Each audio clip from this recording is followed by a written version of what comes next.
People around the world are rising up against the states that rule them. Just last week in Nepal, young people overthrew the government in a matter of days. Movements in Sri Lanka and Bangladesh over the past couple of years have achieved something similar. There are uprisings in the Philippines and Indonesia, but also France and Italy. What all these revolts have in common is they're fueled by dissatisfaction with the state. The understanding that the democracy isn't democracying. They realize the people in power do not represent them. But why don't they? Who do they represent instead? And if we're not represented in government, how do we pursue our own interests and make structural change? I'm Chris, and welcome to the channel for the dissatisfied and disgruntled masses. If you're angry at politics, you're in the right place.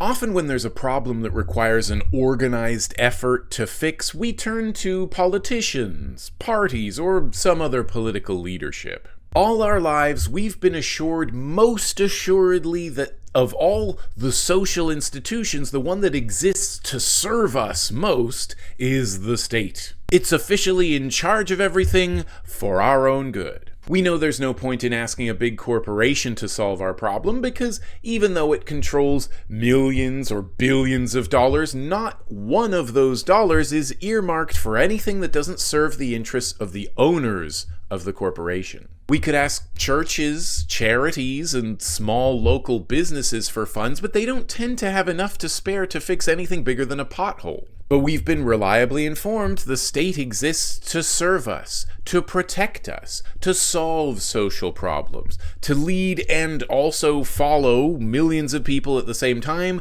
to regulate and supervise virtually everything.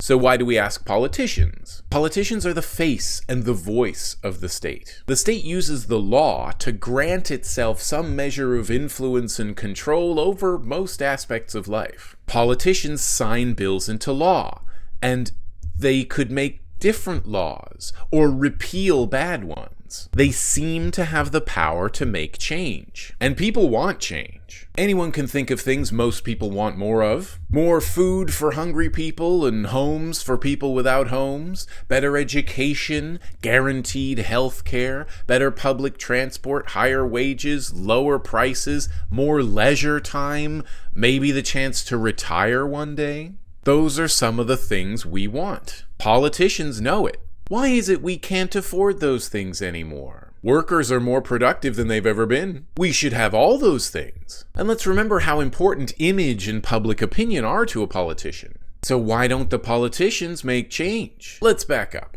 What would it mean to represent you? Wouldn't it mean fighting for your interests? If you have an agent or a lawyer, you might have someone who will champion you in a given setting. If you give enough money to a politician, you might have a champion in parliament. Can you afford to, though? Do you have millions of dollars lying around to fund an electoral campaign, to pay for a seat at the table? So who gets represented? Look at how the system works. People can go hungry, lose their homes, and have to sleep in the street, even though there's enough food and homes for everyone. So those things are permissible. War is permissible. Slavery is permissible. Incarcerating millions of people is good. Intense suffering is an inevitable byproduct of the normal functioning of this system. By contrast, if a guy forced to sleep on the sidewalk steals something, police will be deployed to punish him. We learn to judge the political economic system by the words it teaches us to use, like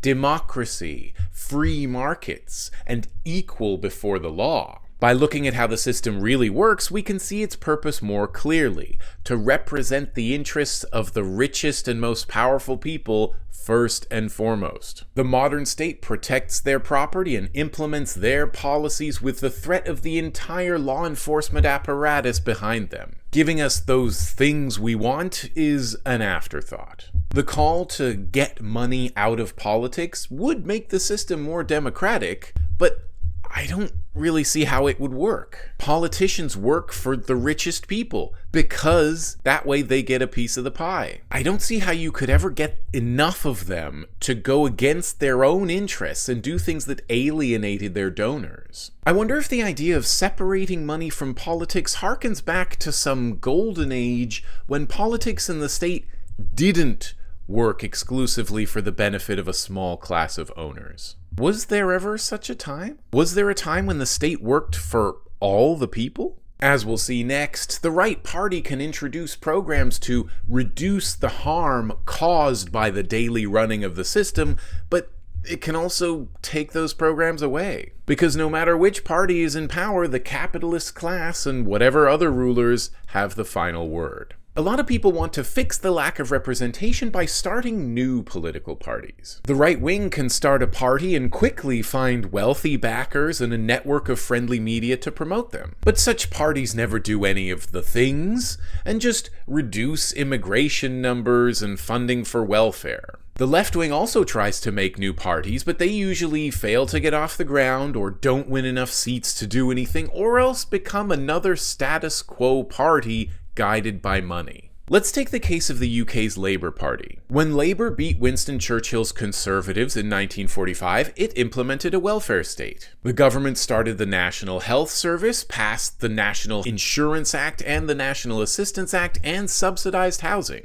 It improved workers' rights. It also ended the UK's colonial domination of the Indian subcontinent and supported the Marshall Plan to rebuild Europe after World War II. There are plenty of things you can fault them for, like the imperial counterinsurgency in Malaysia, but at least they made some policies that cushioned the impact of post-war austerity, that improved health and poverty, and generally raised the quality of life. But the problem was, in Britain, like everywhere, the moneyed classes just didn't like paying tax. It's our system, they figured. Why should we pay for it? So in the 1970s and 80s, they funded think tanks that told everyone the best economies were the ones where rich people own everything and there's no welfare state. And people like me and Alex Keaton, this is a sin against capitalism, fell for it. Margaret Thatcher came to power and reversed most of old Labour's policies. She dismantled the welfare state, crushed the power of the unions, sold off state enterprises to the wealthy, and raised the defense budget. But Labour were still in the race. In 1997, they won the election. But by then, the acceptable range of state behavior, the Overton window, had shifted to the right, and there was a new crop of rich people to suck up to if you wanted campaign funds. So instead of staying true to any socialist principles or even basic welfare policies, Labour moved right too. They did little to alter the policies of Thatcher and neoliberalism. Old Labour was dead. This year, two leaders of the Labour Party split off and attempted to create a new left-wing party called Your Party, because Labour is now just another right-wing party and there's no salvaging it. People want an alternative. If Your Party can overcome its internal divisions and agree on a platform that isn't more centrist filler material and attract enough donors who don't make them water down their platform, they might have potential. Do they have any chance of re-implementing a welfare state, or of strengthening the power of the workers, of becoming in the 21st century what Labour once was in the 20th? Or are the state and economy wholly owned by the wealthy and no party will be able to change that? Because if the latter is the case, parties can still only represent the wealthy. A party that wanted to win elections might become like Labour, or the US's Democratic Party, using liberal and leftist talking points to conceal their complicity, absorbing and nullifying social movements. I don't know if it's still possible for a left-wing party to emerge in the US, Canada, or UK. Other places, maybe, but it'll still be an uphill battle. Yes, many people want it. The political system won't let them have it. Because most people only know the one way to make change, working through the state, there will be other attempts to forge leftish coalitions. What if they don't go anywhere? What if they don't score any wins for the working class? What are you gonna do?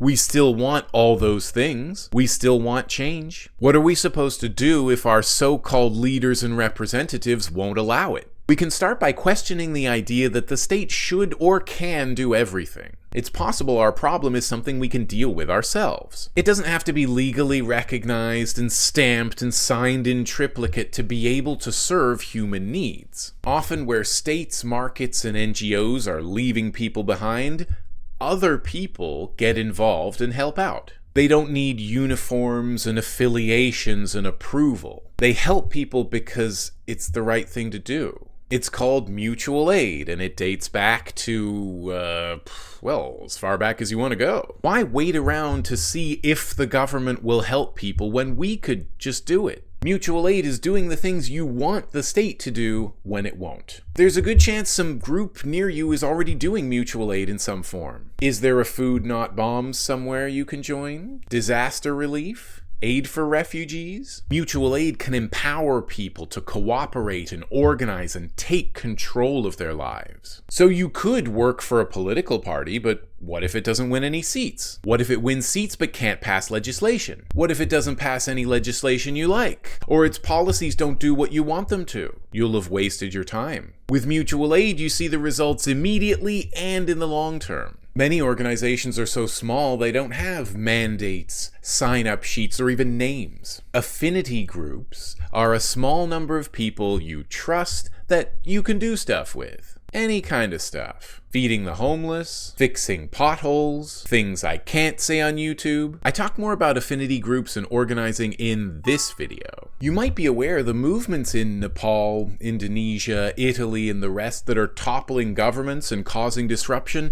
have no leaders. They have no program or demands because they know the government won't grant them. They're winning not despite these weaknesses, but because of these strengths. A leaderless organization doesn't fall apart if you arrest its leaders, or if the leaders deviate from the mission. The less structure a group has, the safer it is. A movement or organization is hard to stop if no one can be sure it even exists. Many of these revolutionaries are realizing they don't need someone else to represent them, or indeed that no one ever can, because freedom isn't something someone else does for you. It's something you do for yourself in cooperation with the people around you. If you want to learn more, check out the links in the description or comment and ask me for more resources. Or to argue, whatever you feel like. See ya.